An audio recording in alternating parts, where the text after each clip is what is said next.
Assalamualaikum warahmatullahi wabarakatuh. Jadi kali ini saya akan menjelaskan mengenai apa itu anuitas umur panjang.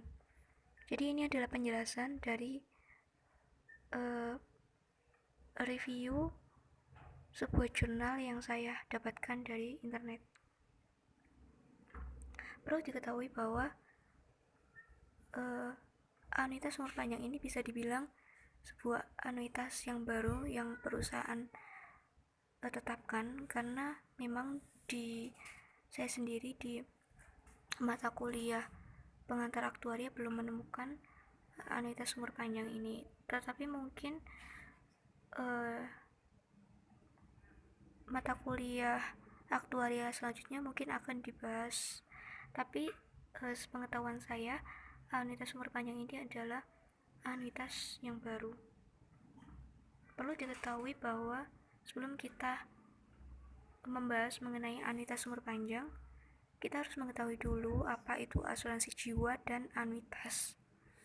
Nah, asuransi jiwa ini adalah sebuah pembayaran manfaat kematian yang dilakukan oleh perusahaan asuransi. Nah, sedangkan anuitas adalah sebuah pembayaran secara berkala yang kita lakukan kepada perusahaan.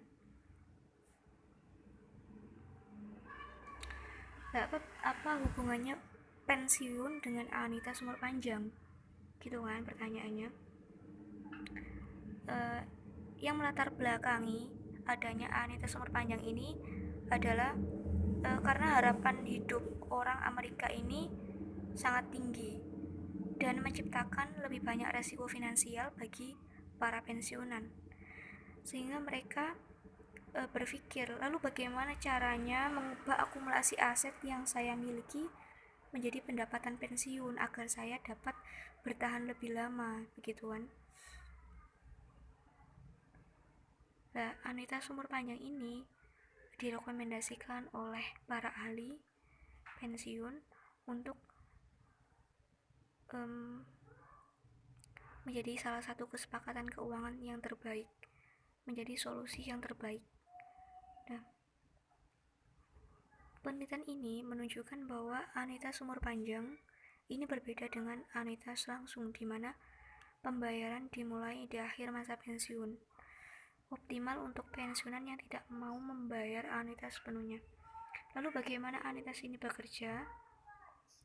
Nah, anuitas umur panjang pada dasarnya adalah kontrak anuitas langsung tanpa pembayaran awal. Artinya, anuitas umur panjang melibatkan premi di muka dengan pembayaran yang dimulai di masa depan.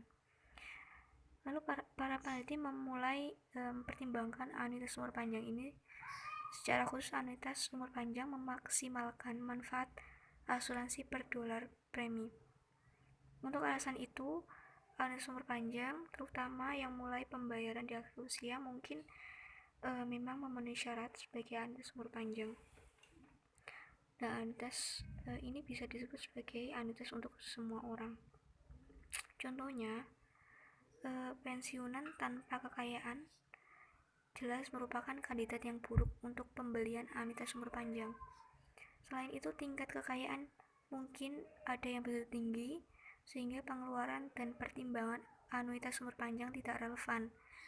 Dan untuk pensiunan dengan tingkat kekayaan yang ekstrim, ini anuitas umur panjang dapat memainkan peran yang sangat penting dalam memaksimalkan pengeluaran masa pensiun mereka.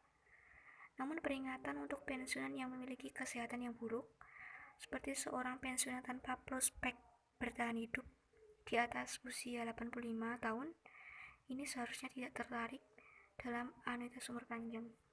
Jadi hal yang perlu diperhatikan sebelum mengikuti anuitas umur panjang adalah terkait kekayaan dan kesehatan.